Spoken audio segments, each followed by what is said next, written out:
Thank you for being here, Mr. Secretary. I want to talk about the policies that have gotten us to where we are with our effectively open border. But let me first ask you about this. You said as recently as this week that the border is closed. Is that still your position today? Border is closed? Yes, it is. Don't you think you bear any responsibility for the current crisis by telling the world earlier this year that the border was open? Your words were, "We're not telling you not to come. We're just telling you that we're putting a system back in place in which you can come." I mean, don't you think people took your words at face value then? Senator, I've never said that the border is open, and I've never believed... We're not telling you not to come. How would you parse that? Senator, I've never said that the border is open, and I've never believed that it should be an open border. We have laws that Congress has passed that are laws of accountability and also laws of humanitarian relief. You did say that we're not telling you not to come, though, right? You said that. You remember that? I'm sorry, Senator. I apologize. You remember saying, don't you, that we're not telling you not to come? Those are your words that you said in a press conference. You said that, right? I don't recall saying that. I don't believe... You don't recall saying that? That's correct, Senator. I have never said... We'd be happy to refresh your memory for you and some questions for the record. I'm sure that is interesting news, and I'm sure everyone will... The Secretary's just said he doesn't have any memory of making those comments. That's extraordinary. Senator, I have never said that the border is open. Let me ask you about this. CBP data says that the agency had 178,000 enforcement encounters at the southern border in April. It's the highest in 2 decades. Of that total, what percentage were subject to immediate expulsion? I will get that data to you. I don't have that at my disposal this morning. Is it 100%? Is it 60%? Is it 20%? Do you have any idea? 100% of families and single adults are subject to expulsion, except for those with acute vulnerabilities, and we exercise that discretion. However, our ability to actually expel families under CDC's Title 42 authority is limited by, for example, Mexico's ability and capacity, I should say, to receive the expelled families, and that is what we are addressing as a result. Okay, I think the number is around 60% or so are subject to immediate expulsion, which means we have a very large percentage of migrants who were permitted entry into the United States and are still here. But we'll give that question again to you for the record so that you can go and look it up. Let me ask you this. Why is it that this week, actually late last night, it was reported that CBP terminated a flight program that transferred families across the southern border for purposes of expelling them under Title 42. These flights were apparently canceled due to the pressure of left-wing groups. Is that accurate? Senator, we make our decisions as we consider to be most effective in furtherance of our mission and not because of pressure by outside groups.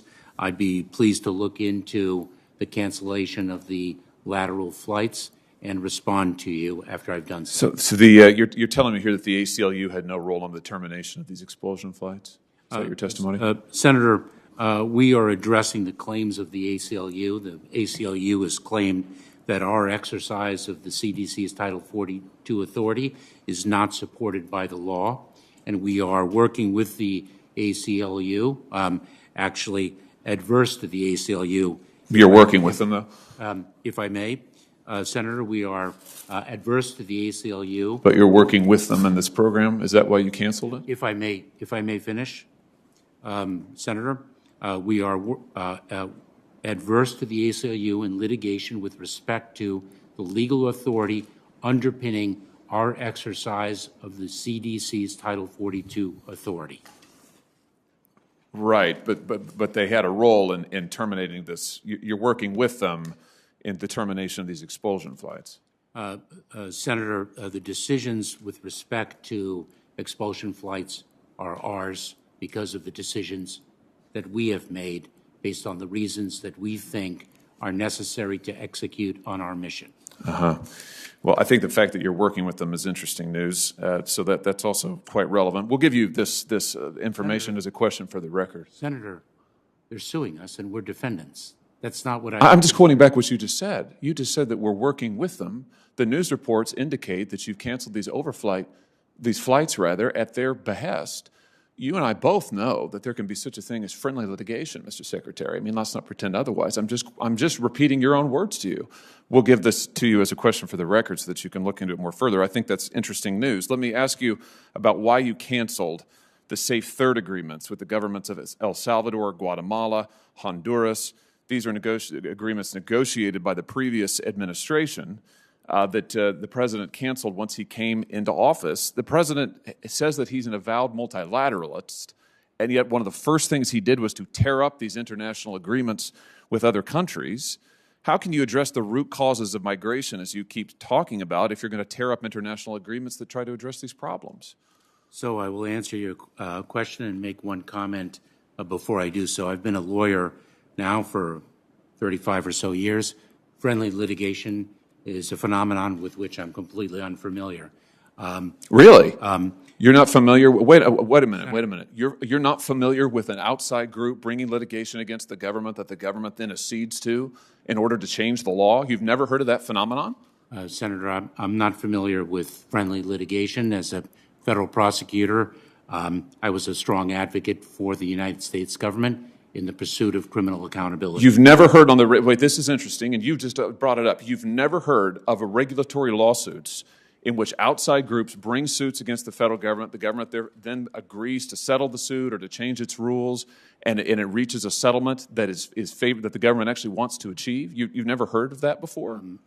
Senator, I've heard of resolutions of litigation. I've heard of settlements of litigation. I've heard of arbitration. I've heard of mediation. Friendly litigation, the commencement of friendly litigation, is something with which I'm unfamiliar. The reason why the safe third country agreements were terminated is because there was nothing safe about them. I'm sorry. By which you mean what? Senator, to have an individual fleeing persecution from Guatemala and considering Honduras a safe third country is actually empirically incorrect.